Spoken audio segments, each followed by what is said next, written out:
नमस्कार। के ढाका क्लासेस की यूट्यूब चैनल पर आपका स्वागत है। यह सत्र स्कूल व्याख्याता प्रथम प्रश्न पत्र की तैयारी के लिए विशेष रूप से उपयोगी है। आज हम राजस्थान की कला, विशेषकर चित्रकला और लोक कलाओं की दुनिया में एक गहरी डुबकी लगाने वाले हैं। हमारे पास कुछ बहुत ही दिलचस्प नोट्स हैं जो इस समृद्ध विरासत के हर पहलू को उजागर करते हैं। तो चलिए इसे खोलते हैं। आज का हमारा मिशन है राजस्थान की चित्रकला की जड़ों से लेकर उसकी अलग अलग शैलियों और फिर आम लोगों की जिंदगी से जुड़ी लोक कलाओं तक के सफर को समझना। बिल्कुल। और हम इन नोट्स को क्रम से देखेंगे ताकि कोई भी जानकारी छूट न जाए। हम शुरुआत करेंगे राजस्थानी चित्रकला के ऐतिहासिक संदर्भ से, फिर उसकी प्रमुख विशेषताओं और स्कूलों को समझेंगे, और अंत में हम उन लोक कलाओं पर भी नजर डालेंगे जो आज भी राजस्थान की संस्कृति को जीवंत बनाए हुए हैं। इसका मकसद सिर्फ तथ्यों को जानना नहीं, बल्कि उस कला के पीछे की भावना और कहानी को महसूस करना है। ठीक है, तो सबसे पहले ये जानना जरूरी है कि राजस्थानी चित्रकला सिर्फ कैनवस तक ही सीमित नहीं है। ये दीवारों पर, कागज पर, हवेलियों और मंदिरों में भी हर जगह देखने को मिलती है। और इसकी जन्मभूमि मेवाड़ को माना जाता है, जिस पर शुरुआत में अजंता शैली का प्रभाव था। समय के साथ इसमें जैन, गुजराती और अपभ्रंश शैलियां भी मिलीं, और बाद में मुगल चित्रकला का भी गहरा असर पड़ा। यहाँ एक दिलचस्प बात इसके नामकरण की है। 1916 में आनंद कुमार स्वामी ने इसे राजपूत चित्रकला कहा था, लेकिन बाद में राय कृष्णदास ने इसे राजस्थानी चित्रकला नाम दिया, जो आज सबसे ज्यादा प्रचलित है। और बिल्कुल सही नाम है। जो बात इस कला को सबसे अलग बनाती है वो है इसकी विशेषताएं। यह कला महलों और किलों तक ही सीमित नहीं थी। इसमें आम जनजीवन, भक्ति और श्रृंगार का एक बहुत सुंदर मिश्रण है। प्राकृतिक सौंदर्य का सजीव चित्रण, खासकर नारी सौंदर्य को प्रकृति के साथ जोड़ना, इसकी एक खास पहचान है। और रंगों का प्रयोग, चटक और चमकदार रंग, विशेष रूप से लाल और पीले रंगों का इस्तेमाल इन चित्रों को एक अलग ही ऊर्जा देता है। बिल्कुल, ये रंग ही तो इसकी आत्मा है। अब यहाँ से बात और भी दिलचस्प हो जाती है। राजस्थानी चित्रकला को भौगोलिक और सांस्कृतिक आधार पर 4 प्रमुख स्कूलों या शैलियों में बांटा गया है: मेवाड़, मारवाड़, हड़ौती और ढूंढाड़। हाँ, और ये वर्गीकरण बहुत महत्वपूर्ण है, क्योंकि ये हमें समझने में मदद करता है कि कैसे एक ही कला ने अलग-अलग क्षेत्रों में अपनी खास पहचान बनाई। चलिए मेवाड़ स्कूल से शुरू करते हैं, जिसे राजस्थानी चित्रकला की मूल शैली कहा जाता है। इसका सबसे पुराना उदाहरण 1260 ईस्वी का श्रावक प्रतिक्रमण सूत्र चूर्णी ग्रंथ है। हाँ, और महाराणा जगत सिंह प्रथम के समय को तो मेवाड़ चित्रकला का स्वर्ण काल कहा जाता है। उन्होंने चितेरों की ओवरी नाम से कला विद्यालय भी स्थापित किया था। चितेरों की ओवरी, ये क्या था? एक तरह का आर्ट स्टूडियो। हाँ, आप इसे तस्वीरां रो कारखानों भी कह सकते हैं।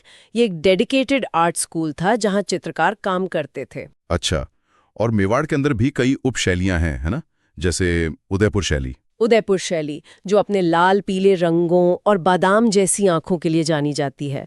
वहीं नाथद्वारा शैली पूरी तरह से श्रीनाथ जी की भक्ति और कृष्ण लीला पर केंद्रित है। अच्छा, और यहाँ की पिछवाई चित्र बहुत प्रसिद्ध हैं। बहुत ज्यादा। और इसमें महिला चित्रकारों कमला और इलायची का जिक्र भी आता है, जो उस समय के लिए एक बहुत बड़ी बात थी। वाकई, उस जमाने में महिला आर्टिस्ट कमाल है। अब आते हैं मारवाड़ स्कूल पर। इसका मूल रूप जोधपुर शैली में दिखता है।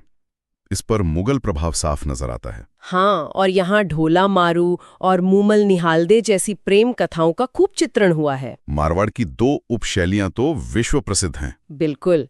पहली बीकानेर शैली, जहाँ उस्ता कला का विकास हुआ। उस्ता कला मतलब ऊंट की खाल पर सोने का चित्रण। हाँ बिल्कुल, ऊंट की खाल पर सोने की बहुत बारीक कारीगरी। और दूसरी है किशनगढ़ शैली, जिसका स्वर्ण युग राजा सावन सिंह नागरीदास का काल था। और यहीं पर कलाकार मोरध्वज निहालचंद ने बनी छड़ी को चित्रित किया। भारत की मोनालिसा। हाँ, भारत की मोनालिसा, जिस पर भारत सरकार ने 1973 में डाक टिकट भी जारी किया था। आगे बढ़ते हैं हाड़ौती स्कूल की ओर।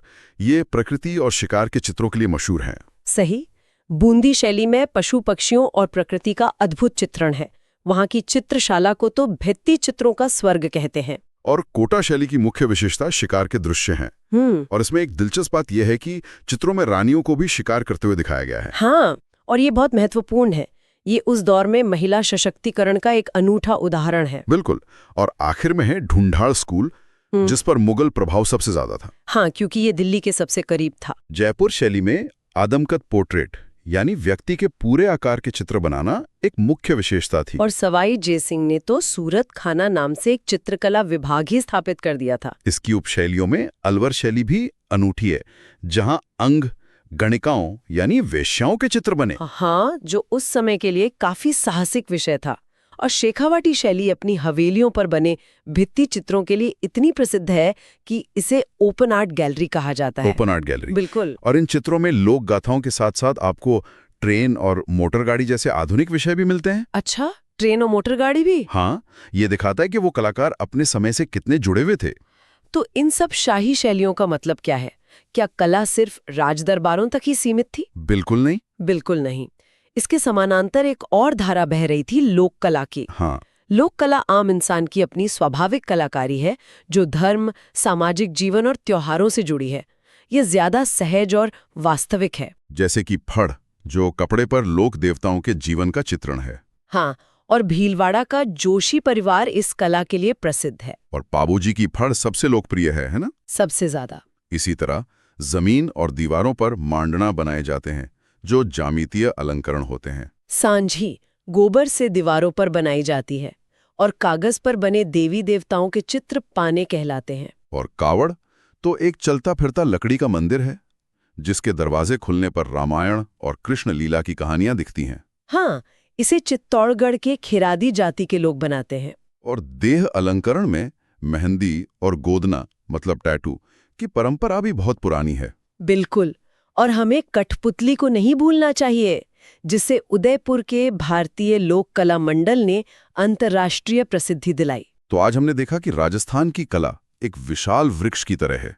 इसकी जड़ें अजंता से प्रभावित मेवाड़ शैली में हैं, जिससे मेवाड़, मारवाड़, हड़ौती और ढूंढाड़ जैसी 4 बड़ी शाखाएं निकली। और इन शाखाओं से बनी ठनी और कोटा के शिकार चित्रों जैसी कई उपशैलियां विकसित हुईं। और इस शाही कला के साथ साथ फड़, मांडना और कावड़ जैसी लोक कलाओं की एक समानांतर धारा भी हमेशा बहती रही, जो आम जन की अभिव्यक्ति थी। तो निष्कर्ष ये है कि राजस्थान की कला एक जीवंत परंपरा है, जो शास्त्रीय परिष्कार और लोक जीवन की सादगी दोनों को अपने आप में समाहित करती है। बिल्कुल। और यह एक दिलचस्प सवाल खड़ा करता है। जिस तरह शेखावाटी के कलाकारों ने अपने भित्ति चित्रों में ट्रेन और मोटर गाड़ी जैसे उस समय के आधुनिक विषयों को शामिल किया था, हाँ, तो क्या आज के पारंपरिक राजस्थानी कलाकार अपनी कला में समकालीन तकनीक जैसे स्मार्टफोन या इंटरनेट को दर्शा रहे होंगे?